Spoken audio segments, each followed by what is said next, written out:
Thank you very much, everybody. And I've been briefed on the Florida State University, Tallahassee active shooting. I guess it's an active shooter.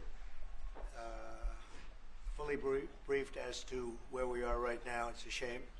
It's a horrible thing. Horrible that things like this take place. And we'll have more to say about it later. In the meantime, it's an honor to have the Prime Minister of Italy with us, Prime Minister Meloni, who's doing a fantastic job. I would say that she has taken Europe by storm and highly respected. Everybody loves her and respects her, and I can't say that about many people. And she's become a friend, and we really have a great relationship between Italy and ourselves. And we talked about trade. We talked about many, many things during our luncheon, and she'll be saying a few words, but she's a very special person, and it's nice to have you with us. Thank you very much. Thank you very much, Mr. President. Thank you for your warm welcome. Thank you for this occasion, which is aimed to strengthen our relation, our friendship that comes from very far. You know, today is April 17, and April 17 marks the anniversary of the agreement that allowed Cristoforo Colombo to make his trip. And I say to remember how ancient are our ties, but also to remind that we both share another fight, which is the fight against the woke and ideology that would like to erase our history. And as I know that we share lots of things on tackling illegal migration, on fighting against synthetic drugs. You know, Italy has been one of the nations that made a plan against fentanyl, for example. But we have been talking about many bilateral topics and things that we can do together, about defense, about economic, about economy, about space, about energy. Italy will have to increase its LNG imports, and also nuclear that we are trying to develop. I think there can be ways to work together, and the Italian enterprises will invest, as they've been doing for many years, as you know, in the next years, I think around 10 billions. That shows how interconnected our economies are. And that's very important, Mr. President. It's not only about Italy, it's about the entire Europe. The exchange between us is a very big one. Investments, trade, it's a topic that we are discussing in this week. But at the end of the day, look, somebody calls me, I was saying it before, such a Western nationalism. I don't know if it is the right word, but I know that when I speak about West, mainly I don't speak about a geographical space. I speak about a civilization. And I want to make that civilization stronger. So I think even if we have some problems, okay, between the two shores of the Atlantic, it is the time that we try to sit down and find solutions. So I want to thank President Trump for having accepted an invitation to pay an official visit to Rome in the near future, and consider the possibility in that occasion to meet also with Europe. The goal for me is to make the West great again. Okay? And I think we can do it together. We can. We will keep on work on that. I'm going to close. I want to say only, I'm proud of sitting here as Prime Minister of an Italy that today has a very good situation despite the difficulties, a stable country, reliable country, 1 million more jobs in the last 2 years and a half. Great. Inflation is going down, so you forgive me if I promote a bit my country, Yeah, but you're a businessman and you understand me. So migration flows going down 60%. So we are trying to do our best, but I think we can do it even better together. Also on Ukraine, I will close. Together we've been defending the freedom of Ukraine. Together we can build a just and lasting peace. We support your efforts, Donald. Good. Thank you. Thank you very much. And I think we're doing well in that effort, but we want to get it done, and we'll see if we can. We want to save on average, think of it, every week 2,500 people are being killed, mostly soldiers, Russian, Ukrainian soldiers.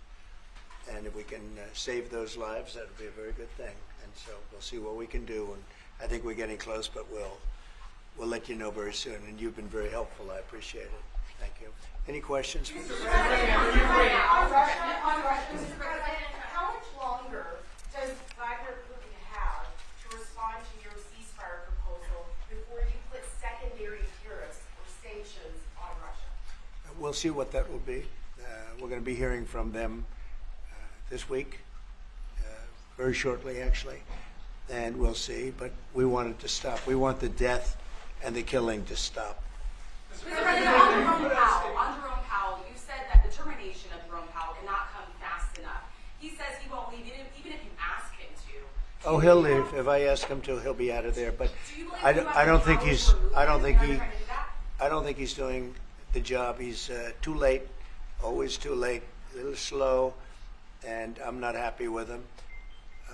I let him know it, and if I want him out, he'll be out of there real fast, believe me. Yeah, go ahead. Are you trying to remove him? Go ahead, please. Question. Are you trying to remove him, Mr. President? Yeah, question? Mr. President, when you hit Judge Mosberg in a case against your administration, said the Constitution does not tolerate willful disobedience of judicial order. Do you agree with that statement? Well, you're going to have to speak to the lawyers. We have great lawyers. I can tell you this, we're doing a fantastic job of getting criminals out of this country who Biden allowed into the country. Hundreds of thousands of criminals, murderers and drug dealers. And I was elected because of the fact, I would say maybe that was the number one factor, for a lot of reasons, the economy, a lot of things. But one of the primary reasons I was elected is because I said, I'm going to get the criminals that he allowed to come into our country so stupidly through open borders. I'm going to get them out. And I got a lot of votes, record-setting numbers of votes, as you know. We won everything. The popular vote, all 7 swing states, we won everything. And that's what the public wanted, and that's what I'm doing. But you'll have to speak to the lawyers because it's up to them. Mr. President, what do you think of the proposal from France? Say it. What do you think of the proposal from France and UK of a peace mission in Ukraine with soldiers? And do you think that Italy should take part in it? Well, I think Italy will have to make that determination, but peace missions are always good with me. I'm okay with peace missions. Yeah, please. Mr. President, have you discussed what areas of cooperation and discussed with the Prime Minister vis-a-vis Italy and the United States and Europe and the United States? And on China? We discussed it very briefly. No, we're doing very well with negotiations, I think, with all countries. And Scott could tell you a little bit, but we are doing very well. We have a lot of countries that want to make a deal. Frankly, they want to make deals more than I do. Go ahead, Scott. Would you say something first? Yeah, we've got a process in place. We're working on the big 15 economies first. We had a fantastic meeting with Japan yesterday. I believe they've been called with the EU already. And then we have South Korea coming in next week. And I believe India is also talking. That's moving very quickly. Go ahead. Ukraine's President Zelensky has said he has evidence that China is supplying weaponry or ammunition to Russia. Do you have any evidence along those lines? And also, he said we could see a minerals deal signed this week. Is that? Well, we have a minerals deal, which I guess is going to be signed on Thursday, Scott, next Thursday, soon. And I assume they're going to live up to the deal, so we'll see. But we have a deal on that. No, I have no comment on that. I have no idea. That's his statement, not mine. Mr. President, there was a report that off the Israeli attack on Iranian nuclear facilities. Can you comment on that? Is that accurate? And they say the attack is what? That you waved off an Israeli plan to attack Iranian nuclear facilities. I wouldn't say waved off. I'm not in a rush to do it because I think that Iran has a chance to have a great country and to live happily without death. And I'd like to see that. That's my first option. If there's a second option, I think it would be very bad for Iran. And I think Iran is wanting to talk. I hope they're wanting to talk. It's going to be very good for them if they do. And I'd like to see Iran thrive in the future, do fantastically well. I know the Iranian people, they're incredible people. always have been very smart, very energetic, very successful people. And I don't want to do anything that's going to hurt anybody. I really don't. But Iran can't have a nuclear weapon. It's, pretty simple. It's really simple. We're not looking to take their industry. We're not looking to take their land. All we're saying is you can't have a nuclear weapon. The deal that was made with Obama, that deal would have expired already. It was a terrible deal. It would have expired, and that gave them a clear path to a nuclear weapon. I wouldn't have accepted. That's why I terminated the deal. Number one, it was way too short. When countries are involved, you don't make short-term deals. These are countries with long lives, and I terminated that. And it was a great termination because it didn't allow us to do anything. Once it terminated, you know what the deal was. It was a terrible deal. Really, one of many terrible deals made by the U.S. But no, I'd like to see Iran thrive. And they can do that, I think, very easily, or they can do it the other way. And the other way is not going to be good for them. It's going to be really bad for them. President, what do you make of the Nvidia CEO going to China and met with trade officials there? Well, Jensen's an amazing guy. He's become a friend of mine, and I don't know, he's a person that's very proud of our country. He loves our country. I'm not worried about Jensen at all. Mr. President, if we're holding you in contempt, will you take steps to return Kilmar Abrego Garcia to the United States and put him in front of a judge? Well, I'm not involved in it. I'm going to respond by saying you'll have to speak to the lawyers, the DOJ. I've heard many things about him, and we'll have to find out what the truth is. But I will say this, we were inundated by millions of people, many millions of people during the Biden administration. They say 21 million.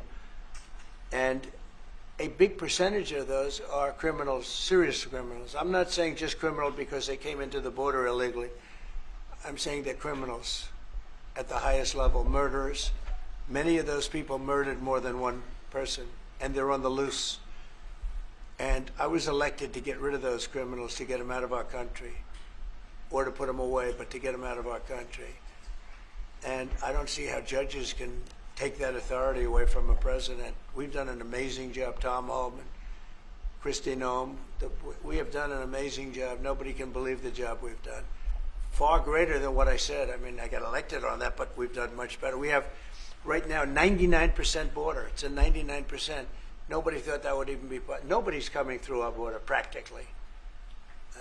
2 weeks ago, we had 9 people come through, all for medical reasons. We allowed them. We brought them through because one had a heart attack, one had something else, all for medical reasons.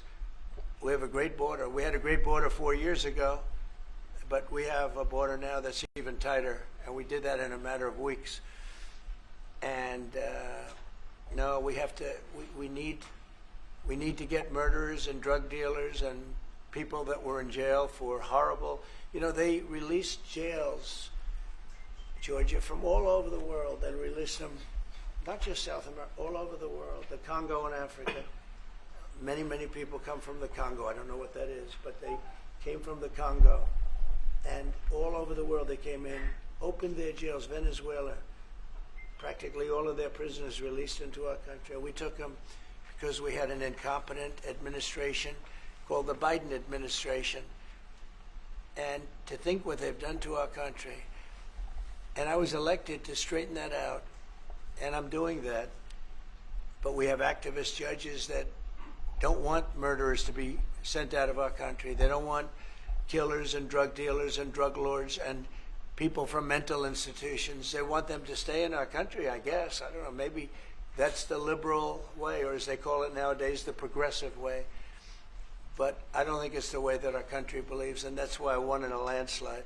Okay. Back on trade, Mr. President, you did say that you are confident these deals will be done, but you also said that you're in no rush. Americans are seeing prices rise. They're seeing it on their bills. How long can they expect that pain to last? So they've already seen it get much better, because if you were truthful, which you're not, I know you very well, you have gasoline that hit $1.98 yesterday in a couple of states. You have gasoline's way down. The price of oil has dropped substantially. The price of groceries are substantially down. The price of eggs. You know, when I came in, they hit me with eggs. I just got there. I was here for 1 week, and they started screaming at me, eggs have gone through the roof. I said, I just got here. I was there for 7 days, and I hear that eggs have gone through the roof before I got there. And they were screaming at me, the press, the fake news like you're fake. And the fake news is screaming at me like about eggs. I said, I've only been here, this is my 7th day. And they were right. They went up 87%, and you couldn't get them. They said, you won't have eggs for Easter, which is coming up. Happy Easter, everybody. You won't have eggs for Easter. And we did an unbelievable job, and now eggs are all over the place, and the price went down 92%.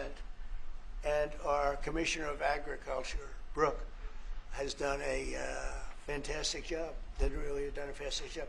So prices haven't gone up. The only thing that's gone up, actually, is interest rates, because we have a Federal Reserve Chairman that is playing politics. Somebody that I've never been very fond of, actually. But he's playing politics. Interest rates should be down now. They should be coming down. In Europe, as you know, they reduced them, I guess 7 times. It looks like they're going to reduce them again and again and again. But our guy wants to play cute. But interest rates are pretty much even.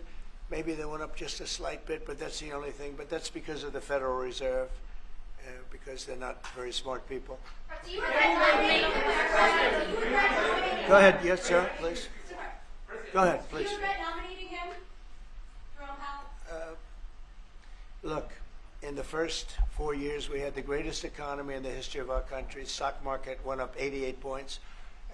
I think he's terrible, but I can't complain because we had the most successful administration economically in the history of our country. I think we're going to do even better this time because you will see that the numbers that we're taking in are astronomical. We're taking in tremendous amounts of money with the tariffs.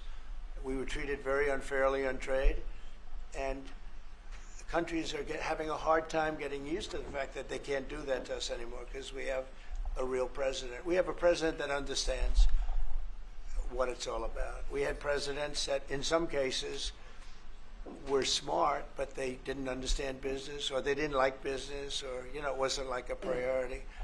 And then you had like the last administration, the only thing they were good at was cheating in elections. That's about all they could do. They couldn't do anything. They were useless. They were incompetent. Worst administration in the history of our country. Worse than Jimmy Carter. Jimmy Carter died a happy man. You know why? Because he wasn't the worst president. Joe Biden was. So I think you're going to see some fantastic numbers when this all happens. It's happening now. I mean, everybody wants to make a deal. And if they don't want to make a deal, we'll make the deal for them. Because that's what's going to happen. We'll just say, this is what it is. But we want to listen to everybody. And I think I can say for Scott and the other people that are working on it that we're listening and we're going to be very fair to people. But, we're the one that really sets the deal, and that's what we'll be doing. Okay? Yeah, go ahead, please. Please. A question to our Prime Minister. Oh, you have a great Prime Minister. You're so lucky. Yes. In italiano? Oh, yes, that's right. Ok. I'm not sure that would be. Presidente Meloni, volevo sapere cosa pensava del fatto che il Presidente Trump ha considerato responsabile Zelensky della guerra in Ucraina e poi se avete parlato delle spese militari e qual è il limite massimo a cui ha detto che può arrivare l'Italia, le percentuali delle spese militari. Non abbiamo parlato dei limiti massimi a cui può arrivare l'Italia, abbiamo parlato del fatto che l'Italia sta mantenendo i suoi impegni perché arriverà al prossimo vertice della NATO con il 2% che era già previsto, che è stato sottoscritto dai governi precedenti, perché siamo una nazione seria, ma non abbiamo parlato poi di quanto vada aumentata questa percentuale, anche se siamo ovviamente consapevoli che il tema della difesa sia un tema particolarmente importante di questo tempo. Per quello che riguarda la guerra in Ucraina, lei sa come la penso che ci sia chiaramente ci sia stata un'invasione e che l'invasore da quel punto di vista fosse Putin e la Russia, ma non è questo che oggi quello che rivela è il fatto che insieme vogliamo lavorare, stiamo lavorando per cercare di arrivare in Ucraina a una pace che possa essere giusta e duratura. Penso che questi siano gli sforzi sui quali condividiamo il nostro lavoro, abbiamo condiviso anche oggi il nostro lavoro. That sounded absolutely. That was so beautiful. What the hell? What did she say, please? No, I mean it sounded great. It was about. It was beautifully presented, but maybe I could hear what she said. Please go ahead. Go ahead. It was about asking. Guys, Hold it, hold it. Have some respect, please. Thank you. No, wait. I want to hear what she said. Go ahead. Yeah, please. Prime Minister Meloni was asked what she thinks about the fact that President Trump holds Zelensky responsible for the war in Ukraine, and Prime Minister Meloni answered, "Well, actually, we have." No, and also you talked about the military spending, how and the raising of the military spending, Yeah. and the first thing Prime Minister Meloni said is that no, actually we didn't talk about the raise in military spending. Of course, Italy will keep its commitments with 2%, and then we will see, because we are absolutely aware of the fact that it is very important to Well, I will do defense that. is very wait. important. I will It's do very that. important. They've been asking if we decided another percentage about the defense spendings, NATO, and I said NATO. yes, NATO, and I said that Italy is reaching the 2% as it was already decided. We didn't speak about a specific other Yeah. percentage, but we are aware of the fact that defense is important for the future, and we see what also the work that we are trying to do at the European level. And I don't hold Zelensky responsible, No. but I'm not exactly thrilled with the fact that that war started. That was a war that would have never started if I were president. You'd have millions of people living right now that are dead.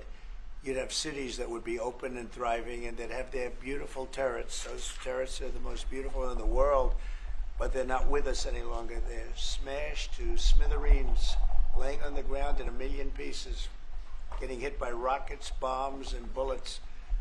And so I'm not happy with him, and I'm not happy with anybody involved. I think it's a war. I know it's a war. It didn't happen for 4 years. It was never close to happening. It was never even a thought. And I spoke to President Putin about it a lot. It was the apple of his eye, but there's no way he would have ever gone in if I were president. Now I'm trying to get him to stop because, as you know, Russia's a lot bigger. It's a bigger military force. And if you're smart, you don't go involved and get involved in wars that you can blame the man that was sitting in this seat. Biden, he didn't know what the hell was going on. But I can guarantee you that, and everybody agrees to it, if I were president, that war would have never taken place. I'm not blaming him. But what I am saying is that I wouldn't say he's done the greatest job. Okay? I'm not a big fan. I really am. I'm not a big fan.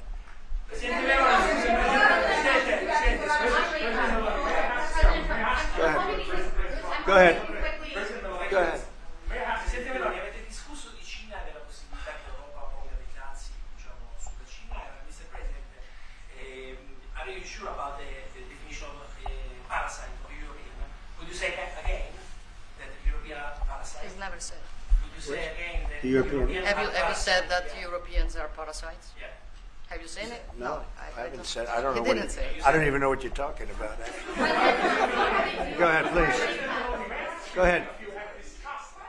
No, wait. Next. Go. Thank you. Prime Minister Meloni just said we want to make Europe great again, and we want to do it together with the United Sure. West, yeah. Did you? I guess that's what you said, Mr. Prime Minister.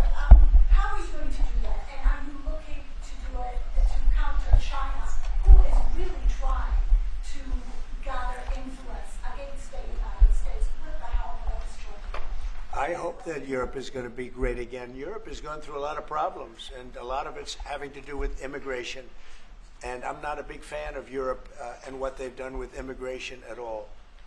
And I think they got to get smart because Europe is being very badly hurt by what they've done with immigration. Now, I'll say this, that the Prime Minister has taken a very tough stand on immigration. And I commented to her before, I said, I wish more people would be like you having to do with that subject, but they're not. Europe is very important to me. Europe is very important to the world. I want Europe to do very well. I think they have to get a lot smarter on immigration. But we are beginning doing it. You've all seen now the policies of the European Union in the last, let's say, 2.5 years have been changing. Okay, at the beginning we were talking only about how we were redistributing illegal migrants coming to Italy. Now we are talking mainly about how to stop illegal migration, work with the countries of origin and transit, and to return people. The European Commission just did the new rules about repatriations and things like that. So things are changing, thanks also to the example that Italy brought in lowering the rates of illegal migration. So we are working now together. So I'm optimistic on that. Good. I hope so. Go ahead, please. Go ahead. I'd like to ask President Meloni if you have discussed the option of starting deal with Italy on satellite communications, and President Trump, if you want to see the Google company growing up. The Google what? The Google company. What about the it? Google business. If you want to see it growing up. Separate. Go ahead, please. Oh, well, we didn't discuss about Starlink. We've been discussing about defense space. We will work together also in the Mars missions.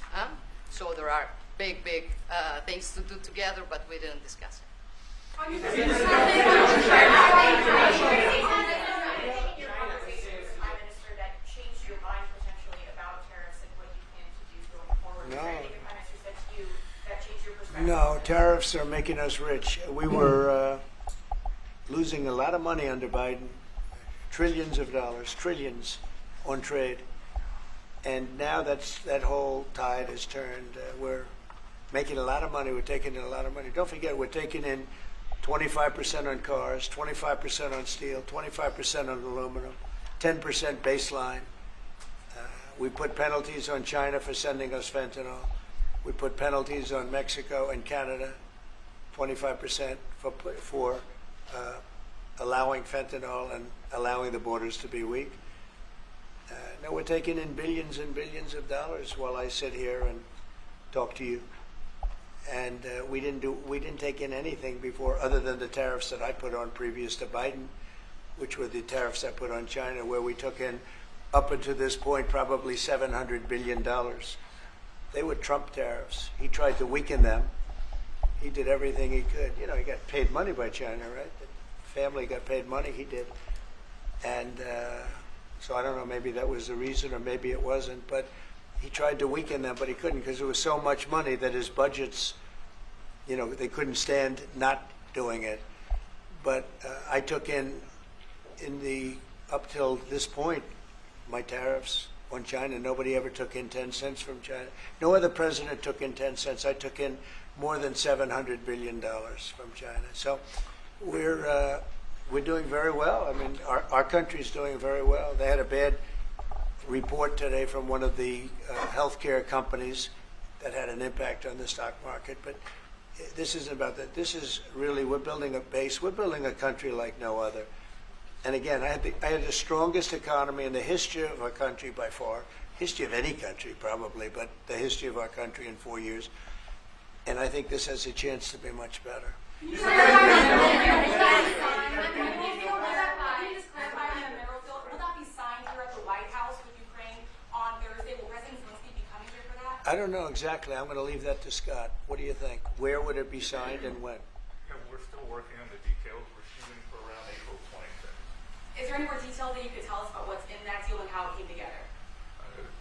It's substantially what we'd agreed on previously. When the president was here, we had a memorandum of understanding. We went straight to the big deal, and I think it's an 80-page agreement, and that's what will be signed. President Trump, on rate cuts, can you clarify on rate cuts? Do you intend to seek Powell's firing if he stance on rate cuts, or is that on the table, or is it on? Well, I think he should do the rate cuts because I think if Europe has done it, it puts us at a disadvantage to Europe. I mean, he plays right into their hands. So I think he should do the rate cuts. We don't have really inflation now. I just said the major things are going down. Oil is great. Oil is way ahead of schedule, and that's because of our policies. But oil is down into the $60, $65 range now per barrel. And I told you, in certain states we have less than $2 for gasoline. And food is down. Groceries, as we call it, are down. Other than interest rates, everything's down. Interest rates are pretty flat. They're not. It's not that they're up, but we should be better than flat. We should. If he would lower the interest rate, I think it would have a good impact on that too. But the costs are down. We have very little inflation. I would say we have essentially no inflation. Hard to have inflation when oil goes down, and oil goes down. When Biden came in, oil went through the roof. That's what caused our problem. That and his very dumb spending. But when the oil prices go down, and they have gone down a lot, we've gotten it down really good. We've opened it up and we've gotten them down. And that means that people driving cars are going to be paying $2 and $2.50 instead of $4.50. And, you know, even at the end, they tried just for the purpose of the election to get it down. But they had really lost that sucker. It was not good. But if they had won, oil right now would be at $7 or $8 because of their policy. And we're going to be at about $2. Could be even a little bit less than that. And you're starting to see it. So I don't know how you can have inflation when oil has come down quite a bit. And I would say the Fed really owes it to the American people to get interest rates down. That's the only thing he's good for. And he would have an effect on that if he lowered them. And I think at some point he will. He's going to have a lot of political pressure. You know, they are political also. And I think there's a lot of political pressure for him to lower interest rates. Okay? Yeah, go ahead. Sorry. Please. Do you think that Italy can be your best ally in Europe? And also, do you ever notice when you walk into step on hands? Only if the prime minister remains a prime minister can it be our best. she's doing a great job, and yeah, certainly one of our great allies, not just in Europe, anywhere. She's a fantastic person and doing a great job, and our relationship is great. And we have a lot of Italians in this country, I tell you, and they like Trump, and they voted for Trump. Anyway, thank you very much, everybody. Thank you.